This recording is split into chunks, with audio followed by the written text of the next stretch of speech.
9 out of 10. I don't know how to call this in English. Fish cake again.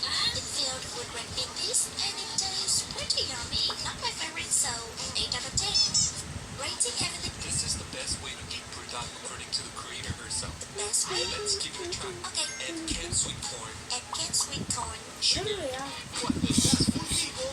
This is a hack when you eat the noodle, but it's too hot. We use the lid to tear it out. Now you fold it in half and fold it in half again. When you open a pocket, you'll get a bowl. Now you just need to put the noodles into the sweetie bowl below the noodle when it's too hot, so you can eat that like when you eat the noodle. What? This is the best way to eat burdak. When the water boils, cook the noodles for 5 minutes. It's time for the budak carbonara.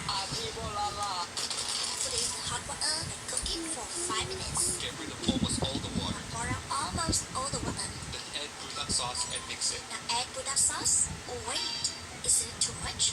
No.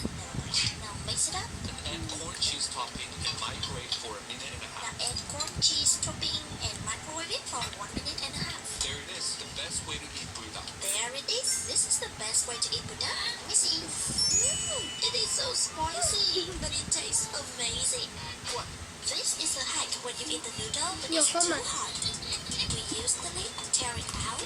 Now you fold it in. So last month I covered a load of strawberries with sugar and left them to turn into syrup.